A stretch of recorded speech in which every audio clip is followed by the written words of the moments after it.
The Garfield. ഈ Garfield എന്ന് പറയുന്ന ക്യാരക്ടർ അറിയാത്തവരായിട്ട് ആരും ഉണ്ടെന്ന് എനിക്ക് തോന്നുന്നില്ല. ഒരു ഓറഞ്ച് ക്യാറ്റ് നിങ്ങൾ കണ്ടിട്ടുള്ളതായിരിക്കും. ഈ ഒരു ക്യാരക്ടറിന് ഭയങ്കര ഫണ്ണി ആയിട്ടുള്ള ഭയങ്കര കോമഡി പീസ് ക്യാരക്ടറാണ്. ഗാർഫീൽഡ് എന്ന് പറയുന്ന ഒരു അനിമേറ്റഡ് സീരീസ് ഉണ്ടായിരുന്നു, 2 സീസണുള്ള അനിമേറ്റഡ് സീരീസ് ഉണ്ടായിരുന്നു. അതിൻ്റെ ഒരു സിനിമ പ്രസൻറ്റേഷൻ ആണ് ഈ ഒരു സിനിമ എന്ന് പറയുന്നത്. ആക്ച്വലി ഇതൊരു തിയേറ്റർ റിലീസായിരുന്നു ഈ സിനിമ, പക്ഷേ തിയേറ്ററിൽ പോയി കാണാനായിട്ട് പറ്റിയില്ല. ഇപ്പം ഇത് OTT റിലീസായിട്ടുണ്ട്. ആമസോൺ പ്രൈമിൽ ഈ ഒരു സിനിമ അവൈലബിൾ ആയിട്ടുണ്ട്. അവിടെ ചെന്ന് കഴിഞ്ഞാൽ നിങ്ങൾക്ക് ഈ ഒരു സിനിമ കാണാൻ പറ്റും. അപ്പം ഈ ഒരു സിനിമ ഭയങ്കര രസകരമായിട്ട് നമ്മളിങ്ങനെ ഫ്രീ ആയിട്ട് 1.5 മണിക്കൂർ ഇങ്ങനെ മൈൻഡ് റിലാക്സ് ആയിട്ടൊക്കെ സിനിമ ആണല്ലേ, അങ്ങനെ കാണാൻ പറ്റുന്ന ഒരു കിഡിലൻ അനിമേറ്റഡ് സിനിമയാണ് ഇത് ഗാർഫീൽഡ് എന്ന് പറയുന്നത്. അപ്പം ഈ ഗാർഫീൽഡ് എന്ന് പറയുന്ന നമ്മുടെ ക്യാരക്ടർ ഉണ്ടല്ലോ, ഓറഞ്ച് ക്യാറ്റ്, താമസിക്കുന്നത് ജോൺ എന്ന് പറയുന്ന ഓണറുടെ കൂടെ, പിന്നെ ഓടി എന്ന് പറയുന്ന ഒരു ബീഗിളുണ്ട്, പുള്ളിയുടെ റെസ്റ്റോറൻ്റാണ്. ഇവർ 3 പേരും കൂടെ ഒരു വീട്ടിലാണ് താമസിക്കുന്നത്. ഭയങ്കര ചില്ല് ലൈഫാണ്, അത് ലക്ഷറി ലൈഫ്. ഫുഡ് ഓർഡർ ചെയ്ത് കഴിക്കുന്നു, ഭയങ്കര ഫുഡ് പ്രാന്തനായിട്ടുള്ള ഫുഡിയായിട്ടുള്ളൊരു ക്യാറ്റാണ്. ഫുഡ് ഓർഡർ ചെയ്ത് കഴിക്കുന്നു, ഭയങ്കര ഫ്രീ ആയിട്ട് ഫ്രീ മൈൻഡ് ലക്ഷറി ലൈഫ് അങ്ങനെ ജീവിക്കുന്ന ഒരു സ്ട്രൈ ക്യാറ്റ്. ആക്ച്വലി ഇതൊരു സ്ട്രൈ ക്യാറ്റ് ആയിരുന്നു. അപ്പം ജോണിന് കിട്ടുന്നതാണ് ഇതിൻ്റെ കുഞ്ഞിന്. ഇങ്ങനെ ഈ സമയത്ത് ഒരു സ്ട്രൈ ക്യാറ്റും കുറച്ച് ഡോഗ്സും കൂടി, 2 ഡോഗ്സും കൂടി നമ്മുടെ ഗാർഫീൽഡിനെ ഓടിയെ കിഡ്നാപ്പ് ചെയ്യുന്നു. കിഡ്നാപ്പ് ചെയ്യുന്നത് വേറൊരു കാര്യത്തിനാണ്. എന്നിട്ട് കിഡ്നാപ്പ് ചെയ്ത് കഴിഞ്ഞിട്ട് പറയുന്നു അവിടെ ഒരു ഫാമുണ്ട്, ആ ഫാമിൽ നിന്ന് കുറച്ച് മിൽക്ക് സ്റ്റീൽ ചെയ്ത് കൊടുക്കണമെന്ന് പറയുന്നുണ്ട്. അപ്പം വിക്ക് എന്ന് പറയുന്ന വേറൊരു ക്യാരക്ടറുണ്ട് ഇതിനകത്ത്. ഈ ഒരു ക്യാരക്ടറും നമ്മുടെ ഗാർഫീൽഡുമായിട്ട് ചെറിയ റിലേഷനൊക്കെ ഉണ്ട്, ഒരു ചെറിയ ബന്ധമുണ്ട് ഇവർ തമ്മിൽ. അപ്പം ആക്ച്വലി വിക്ക് ആണ് ഈ ഒരു പ്രശ്നത്തിനെല്ലാം തുടക്കം ഉണ്ടാക്കുന്നത്. അങ്ങനെ വിക്കിൻ്റെ കൂടെ ഈ ഗാർഫീൽഡും കൂടെ പോകണമെന്നൊരവസ്ഥ വരുന്നു, ഓടിയും കൂടെ പോകണമെന്നൊരവസ്ഥ വരുന്നു.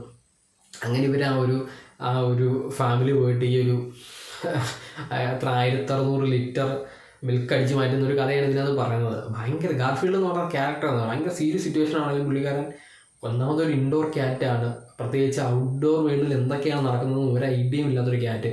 അപ്പം പുള്ളിക്കാരൻ ചില്ല് ലൈഫ്, എല്ലാത്തിനും ചില്ലായിട്ട് കാണുന്നു, പ്രോപ്പറായിട്ട് ഫുഡ് കിട്ടുന്നൊരു ക്യാറ്റ്. ഫുള്ള് അകത്തുള്ള പരിപാടികളല്ലേ, അപ്പം പുറത്തെ ഒരു ഔട്ടർ വേൾഡുമായിട്ടൊരു സ്ട്രഗ്ലിംഗ് ഒക്കെ വരുന്നു. എന്നാലും പുള്ളി എല്ലാം ഭയങ്കര ഫണ്ണിയായിട്ട് എടുക്കുന്നു, സീരിയസ് സിറ്റുവേഷനെയൊക്കെ ഭയങ്കര കോമഡി ആയിട്ട് എടുക്കുന്നു. അങ്ങനെ പോകുന്ന എന്നാൽ നമ്മളെ കുറേ വണ്ടടിപ്പിക്കുന്ന കുറേ ഇൻട്രസ്റ്റിംഗ് ആയിട്ട് എടുക്കുന്ന ഒരു അടിപൊളി സിനിമയാണ് ഗാർഫീൽഡ് എന്ന് പറയുന്നത്. ഇതിനകത്ത് ക്യാരക്ടേഴ്സിനെല്ലാം എടുത്ത് പറയേണ്ടതാണ്. ഇതിനകത്ത് വില്ലൻ എന്ന് പറയുന്ന ഒരു ക്യാരക്ടർ, വില്ലത്തിയാണ്, ഒരു ലേഡി വില്ലനാണ്. അപ്പം ആ വില്ലത്തി എന്ന് പറയുന്ന ക്യാരക്ടർ ഭയങ്കര രസമാണ്.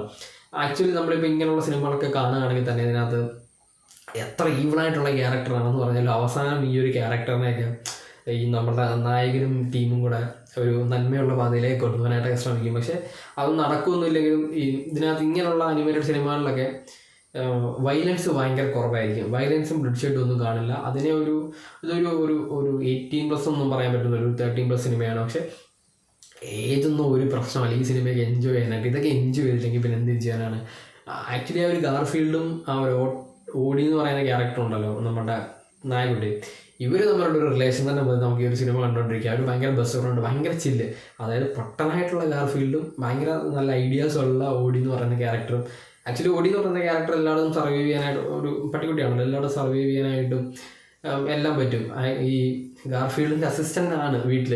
അപ്പോൾ ഗാർഫീൽഡ് ഒന്നും ചെയ്യില്ല, ഗാർഫീൽഡ് പ്രത്യേകിച്ച് ഒരു പരിപാടിയും ചെയ്തില്ല. ഫുഡ് കഴിക്കുന്നു, ഉറങ്ങുന്നു, ഇത് മാത്രമാണ് വീട്ടിൽ ചെയ്തുകൊണ്ടിരുന്നത്. എല്ലാം ഈ ഓടിയാണ് ഗാർഫീൽഡിന് വേണ്ടിയിട്ട് ഫുഡ് ഓർഡർ ചെയ്യുന്നത്, എല്ലാം ചെയ്യുന്നത്. അപ്പം ഔട്ടർ വേൾഡിലേക്ക് വന്ന സമയത്ത് ഗാർഫീൽഡ് ഭയങ്കരമായിട്ട് സ്ട്രഗിൾ ചെയ്യുന്നു. പക്ഷേ ഓടിയെല്ലാം കൂളായിട്ട് കാണുന്നു.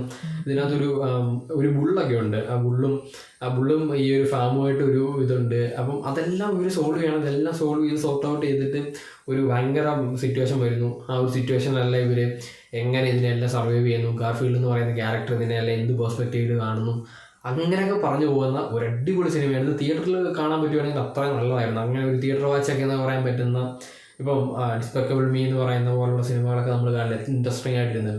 അങ്ങനെ ഇൻട്രസ്റ്റിംഗ് ആയിട്ട് കാണാൻ പറ്റുന്ന ഒരു സിനിമകളിലൊന്നാണ് ഇത് ഗാർഫീൽഡ് എന്ന് പറയുന്നത്. നിങ്ങൾ ഇതിൻ്റെ ഒരു സീരീസ് ഒന്നും കാണണമെന്നില്ല ഈ ഒരു സിനിമ കാണാനായിട്ട്. ജസ്റ്റ് ഈ ഒരു സോളോ മൂവിയായിട്ട് പോയി കണ്ടാലും നമുക്ക് ആ ഒരു കറക്റ്റ് കഥ മനസ്സിലാവും. കാരണം ആ ഒരു ഗാർഫീൽഡിൽ എങ്ങനെയാണ് ജോണിൻ്റെ അവിടെ എത്തുന്നത് അതെല്ലാം കറക്റ്റായിട്ട് ആ ഒരു സിനിമയിൽ 1.5 മണിക്കൂറിൽ പറയുന്നുണ്ട്.